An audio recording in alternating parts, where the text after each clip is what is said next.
Welcome to the Illinois Divorce Guide podcast, where we break down the complex and emotional process of divorce into manageable, easy-to-understand steps. I'm your host, Greer Howard, and with me is Bobby Buchanan, widely recognized as one of Illinois' top divorce attorneys, offering unmatched insight and experience in family law. Well, Bobby, we are back for another episode, and today we're here with some more Q&As, which are always so much fun. These are the questions that people might even not know that they have, and so we bring up some hypothetical situations. Now, these are based off of, inspired by things that might have happened, that could happen, but they're not actually true stories, so we do want to kind of mention that. But we're going to be talking about some of the legal insights, some of the emotional realities that come along with certain scenarios that might come with your divorce.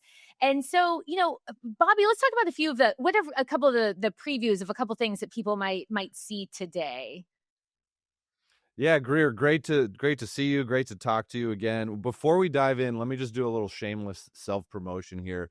Yeah. Super excited because we just launched our mediation services for our office in the last week. So right now we have 2 certified, experienced mediators in our office. As you know, I'm a big believer in getting through this process in a way that, isn't destructive. And litigation, as I've talked about, can be very destructive, very stressful, very expensive, very long. So mediation is one of the best ways to get through a divorce. You don't need to be in agreement with your spouse on everything. Really, the only thing you need to agree on is we are going to call Bobby's office and find out more. Like, that's really what I want to emphasize to anyone that's like trying to figure out the next steps in the process, is just try to agree on the next step with your spouse. You don't need to agree on who's going to get the house or how it's going to be sold or what the kid's schedule is. Just agree. Let's explore mediation. So anyway, Well, that's a game self-promotion changer, Bobby. So congratulations. I know, you are such an advocate for, being able to agree to take control of your divorce, to do what's best for your family, for your kids. And so to have, those mediators in your office is amazing. So that's awesome. And everybody should definitely take advantage of that if you're able to come to an agreement, which is really cool. So, all right, let's get into some of these scenarios here. We're going to kind of start out with maybe some secret accounts here. So imagine this, Bobby. Imagine this. So Jill, she's been married to Tom for 14 years. Now they are going through a divorce. And one night she sees a banking alert pop up on their shared iPad. And Tom's name is linked to this account at a credit union, and she's never heard of it. And it holds $37,000. Now she confronts him and he shrugs it off. And he says, it's just some money I've saved. Don't worry about it. So now Jill's wondering, how is this going to affect their divorce? Dun, dun, dun. Yeah, of Dun, course. dun, dun. Of course he doesn't want her to worry about it. Don't worry about it. I got it taken care of. So this is interesting. In this scenario, let's say that as you said, they are going through the divorce process. So what happens here? Well, it's a good thing that they are still going through it, because if you find out about accounts after the divorce process is done, there's not a whole lot that you can do about it. So you want to make sure that you're exploring and making sure you're comfortable with all the disclosures while the process is going on. So you find out about this account. Well, the first thing you need to do is contact your lawyer and let them know this happened. The second thing that we want to look at is, did he disclose this on the financial affidavit? Was this actually, because you might feel like it's a secret account, but then your lawyer says, no, wait a minute, he did put this down. You might not know about it, but he did put it down on the financial affidavit. And the if he put it down, affidavit's a big one. Then good on him. But like, if he didn't put it down, that probably doesn't look so good to the judge that he's, hiding an account, right? Yeah, it doesn't look so good to the judge, but what people need to realize, and this is common, I love that you said it doesn't look so good to the judge, as if the judge is looking into everything, really. And people often think that, we'll just let the judge decide, or just throw it to the judge and the judge will figure it out. Judges don't get in the mix of a divorce and really start pointing the finger or making decisions until way down the road. So it's really up to us as attorneys and as the clients to figure out what we're going to do strategically before that. But if he didn't disclose this on his financial affidavit, there's a couple things that we do need to do. One, you're going to tell your lawyer about it, and you'll strategize on what might make sense. But if he didn't put this down on his financial disclosure, I'm asking myself, what else is he hiding? What else is he not putting down? And that's kind of the biggest concern for me, is we've lost a lot of trust in this whole process because he's hiding accounts. Yeah. Is there a way to find hidden accounts? Like, is there some kind of search you can run, or, with like accounts that are attached to your name? Yeah, there's not like one place or one database that you can go to find out about hidden accounts. There's a couple of different things that you need to do. I really like, in the discovery process, requesting a credit report from the other side. So that'll give us a bunch of detailed financial information. The other thing that we can do is we can send out subpoenas to banks. So he's probably disclosed at least one or two bank accounts to us. We're going to send a subpoena to that same bank. We're going to ask you, do you see any mail from other banks at your house? So any other financial institutions that we believe may be in his universe, we're going to send subpoenas to ask them to turn over any bank accounts, any accounts related to his name, birthday, Social Security.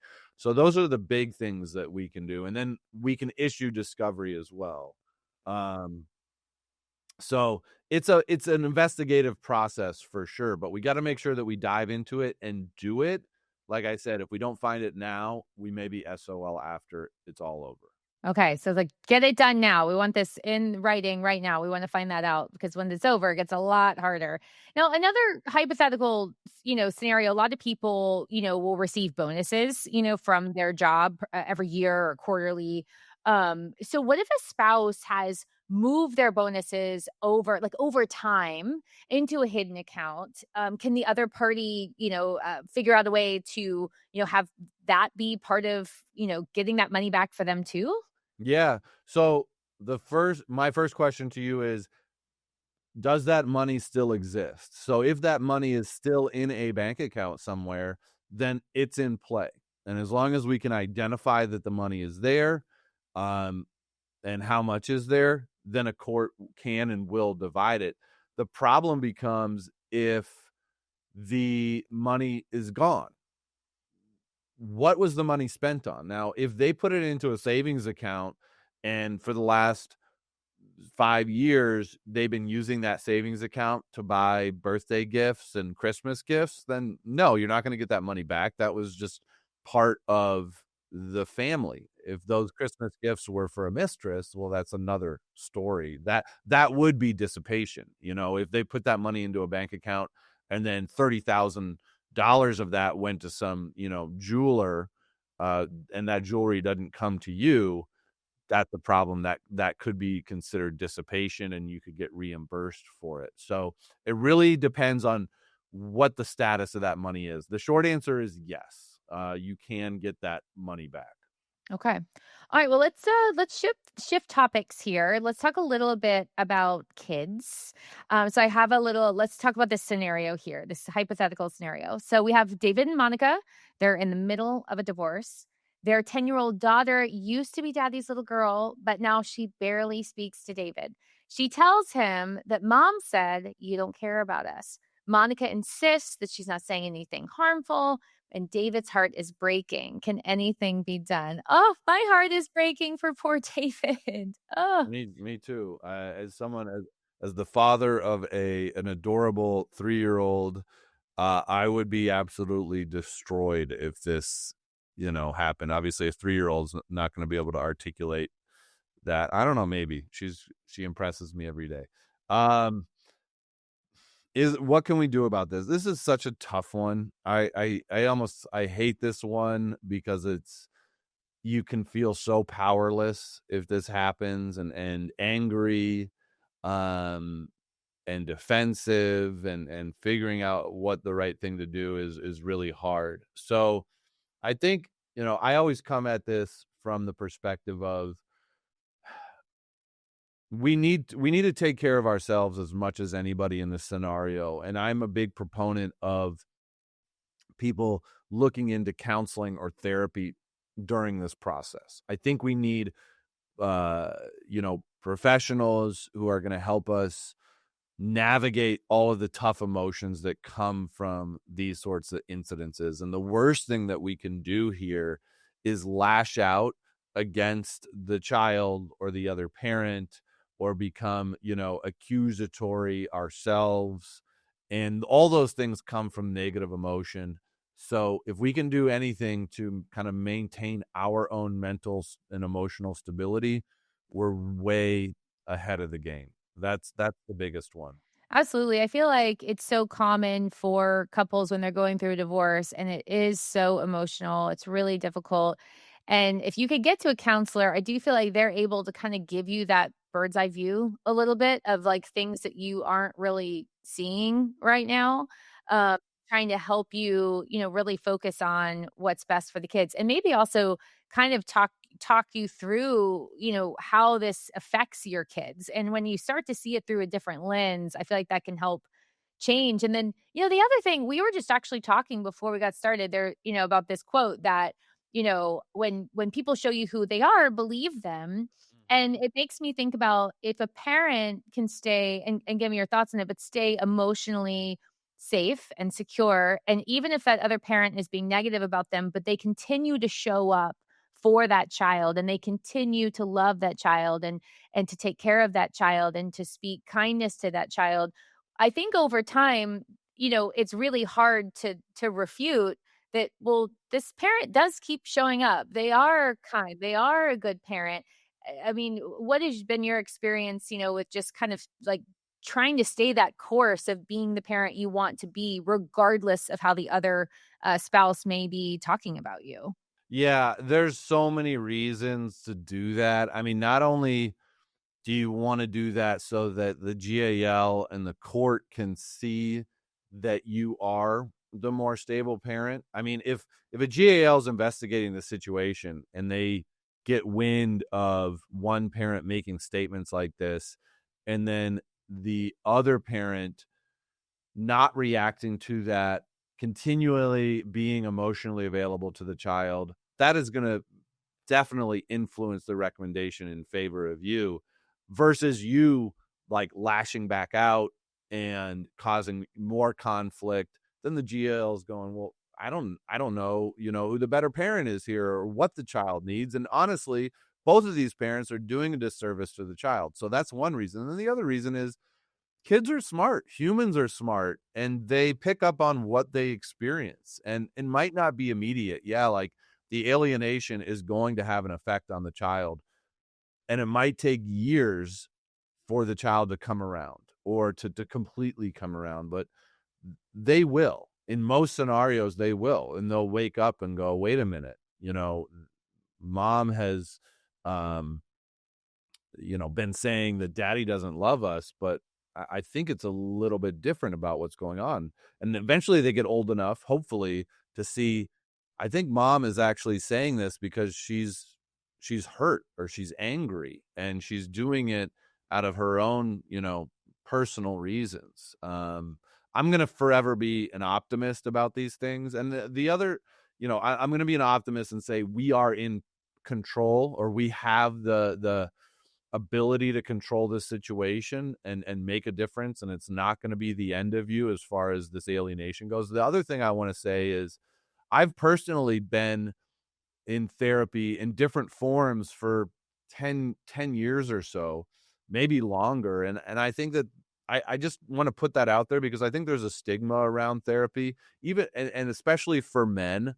It can be seen as a weakness or a sign of weakness. For me, I see it as the opposite. I see it the same as like going to a personal trainer or something like that. You're doing it to make yourself mentally and emotionally stronger, and make sure that the tides or the waves of the world don't crash down and knock you down, or if they do, you're able to get back up. And 2 steps forward, 1 step back has always been my mantra, and honestly, it's working out pretty good. I love my life. I love everything that's going on in it, and I feel really good and healthy. And a lot of that I attribute to being open to therapy and counseling, and getting help from people outside of myself. So if you've ever thought about therapy, but for some reason haven't taken that step forward, I would just encourage you to explore it, to be open to it. Yeah, absolutely. Thanks for sharing that, Bobby. And yeah, I feel like it helps you to get the tools you need to, be able to go out and withstand some of these difficult things that are going on in life, including if you're going through a divorce, which is not an easy thing to get through. And it will be emotional. Like you aren't going to, avoid that. Like, so getting, being able to talk to someone who is not wrapped up in the situation is just so valuable if you're able to do that. I did want to mention, if anyone's wondering, he said the GALs, that's the guardians ad litem. We've talked about it before, but just in case you're like, wait, what was that? And that is an attorney for the child that is part of the process in certain cases, that's able to help navigate to figure out what's best for the child. So I wanted to mention that in case anybody was like, wait, what was that exactly? And thank you. And let's, before we jump into the next hypo, let's talk just a little bit about maybe some practical steps that people can take if they are hearing their child say these things. Should you write some of this down, Bobby? I feel like this is some things you need to document. Yes, we want to so if the child starts to say things like that, or any sort of incidences that make you feel like there is alienation going on, we certainly want to document it. Whether it's in a notebook or a Google Doc or on your phone, you want to document the when it happened, who was there when it happened, and what exactly was said. You don't need to do anything immediately with it, but you may be talking to your lawyer or the GAL about it, and any specifics that you can provide are going to be super helpful. And then the other thing is, what do you say to your daughter when you hear this? And the most important thing is that you do want to validate their experience and their feelings. You want to say something like, it sounds like you're upset about something. You can reiterate that you do love them, that you're there for them. But they do need to drive the conversation or be open to it. As we know, Greer, as you know, as I know, as parents, as our listeners know, kids are going to kind of talk to you about things when they're comfortable with it and on their own time. Like, even asking your kid about how is school, like, we don't always get a great, they're not going to dive into it as much as we want as parents, or even when they're upset, they kind of shut down or whatever. So you just want to create the emotional availability. If you as a parent just immediately go, well, that's not true, that's BS, your mom is full of it, like, that doesn't create any space for your child to talk to you. So you really want to be aware of how you communicate and respond to it. Yeah. Yeah. It's so delicate. And really, I love that, like, not really bringing the other parent into it at all, honestly, but just like you're saying, validating what they're feeling. And then, being consistent and telling them, like, that you love them and that you care about them, and just making sure you're reiterating, how you feel about that child. And, hopefully you can get past that, because it really is just so sad and so toxic to put your kids in between.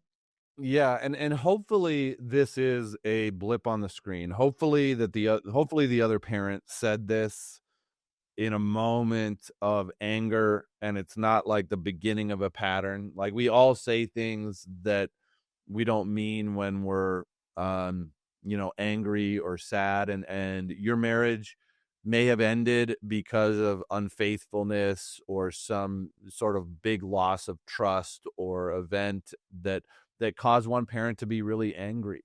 And if there's some way that we can address that, because that's the underlying issue, if there's some way that we can rebuild our relationship with the other parent, not romantically, but as a co-parent, that's the best way to solve this problem. Like, you have to be willing to see what your part in this is. And Right. maybe you did do something that kind of warrants the other side being really angry. And maybe there is an opportunity for you to apologize or at least be humble in the process. And I think that's something that therapy could help you to realize. Yes, and speaking of therapy, if people don't know this, there are co-parenting counselors. It's one thing to go to counseling on your own, it's one thing for your child to also go to counseling, but you can go, if you can be in the same room, they can help you talk through some of those things. And I think that, that type of situation, having someone else in the room that isn't mixed up in your in your situation is able to help you maybe talk through some of those problems. And even though it can be painful on the other end, there's a lot to gain, because if you can have some healing, it's, your co-parenting situation is going to be so much better. Absolutely. Absolutely.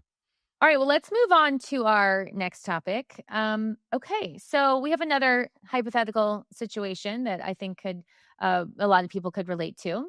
So we have Chris and Alina. They started a boutique digital marketing firm 5 years ago 5 years into their marriage. And Chris is the face of the business, while Alina ran the back end. So she did bookkeeping, payroll, managing the freelancers. And now, after 12 years of being married, they have 2 kids. They're divorcing.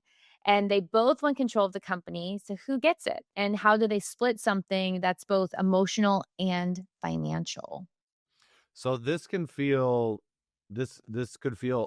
complicated off the bat, but it's actually not. What we're really talking about here is property division 101 in a divorce. So to kind of rehash exactly how this works, in a divorce, there are 3 types of property. There is going to be your non-marital property, my non-marital property, and then marital property. So you're going to keep your non-marital, I'm going to keep my non-marital, and then we're going to split the marital. Well, what is marital property? It's everything that we've acquired during the marriage, except for the big exceptions are gifts and inheritances. So when we're talking about this business is property or asset or anything of value. That's what we're talking about here. Is it marital? Absolutely. You said it. It started 5 years into the marriage. So it is marital property. So the question isn't like, well, was Chris's role more valuable than Alina's role or vice versa? We don't even need to look at that. This is marital property, so it's going to be split equitably. And most likely that's going to be 50-50. Let me back up a little bit. I shouldn't say we don't need to look at all at their contributions, because those can be factored into an equitable distribution, but not in the same way people think. I mean, even if Alina had even if she had no role in the business and she just stayed home, and I don't want to say just, because honestly, it's one of the biggest contributions and my wife does it better than anyone, raised the kids and managed the household and took care of all those things so that I could be here doing this silly podcast and running my business, while she is pulling her hair out, taking care of the kids. Like, that's a huge contribution. And I don't just say that, the court says that as well. So it does not matter what the specific roles are in the business or in the household. Generally speaking, those sorts of contributions, whether they're in or out of the business, are enough to get you that 50-50 spot. Okay, can I play a devil's advocate in this hypothetical situation and ask your thoughts? Okay, so it mentioned that Chris was the face of the business and that Alina ran bookkeeping, payroll, and managed the freelancers. So I'm just going to assume here, but if he's the face, the company, and he goes away, the company isn't really what it was, right? Yeah. And he could hypothetically hire another bookkeeper to do payroll and hire freelancers. Now, I'm not saying that, like, she wouldn't necessarily get, like, 50-50 of what the business was worth, but moving forward, it seems like it would make more sense for him to keep the business than for her to keep the business, because would she be able to continue the business without him? I don't know, since he's the face, but he could probably continue it without her because of the type of role that she did. Now, don't kill me, but is that a possibility here? No, that is you're seeing it very clearly. I mean, when we're talking about splitting a business, we're not talking about splitting a bank account. It's more complicated than that. And we want to do it in a way that provides value for the most value possible. So I completely agree with you. It doesn't make sense for, well, there's a couple different ways to do this. Let me back up. The first step we need to take here in this scenario is value the business. And we have to get an expert to do this. There's no way to do it without an expert. And they're going to look at all the different assets of the business, and his likeness may be one of the big assets, or his goodwill in the business may be one of the big assets. We then have to put a valuation on the business, and there's a few different ways to do this. You can do it based on the income of the business, based on what the rest of the market would say this business is worth. Once we value it, then we can figure out how to divide it. Is there going to be a buyout? Are both people going to continue to run this business together? Are we going to set the business, like maybe he gets to keep the whole business and she gets to keep everything else? There's a lot of different options here, and most likely, let's say that we do litigate this thing all the way to the end, a judge is not going to force the sale of a business if selling it is going to devalue it greatly. And some businesses are really hard to sell, like Chris's business. He may be hard to sell if he's the face. Yeah, if he's the face and him selling it just depletes the value greatly, then a judge might not order it. So we do have to get creative and really think through all what the different options are for it. Yeah. I mean, it makes sense of, like, maybe he buys her out, maybe like you said, or he keeps the business, but then she gets more of the assets. So there's a lot of negotiating that's obviously going to go on with everyone's, particular situation. Yeah, and when you buy a business, whether it's in a divorce or there's a buyout of a business, it can be structured and financed in a lot of different ways. So it might not be that Alina gets a lump sum. She might be getting X amount of dollars per month for the next 10 years. And if the business is healthy and there's cash flow, then that could be a great option. It really depends on what that business looks like. And you may think a lot is revealed with these business valuations. You may have thought this business was worth a lot, and then you get a business valuation and they say, no, it's not really worth as much as you think, or the value in the business might be in different place than you expected. So one step at a time while we figure out what to do here. And when you're going through the business, is it similar to when you're going through your personal finances, of that, like, kind of like discovery phase of the case? Yeah. So we are entitled to all the documents necessary to value the business, to understand the business. Like, it can be very comprehensive. It is tedious. It is going to be expensive. That's why we really want to be honest with ourselves as to, like, is there real value to this business, or does this person just kind of own a job?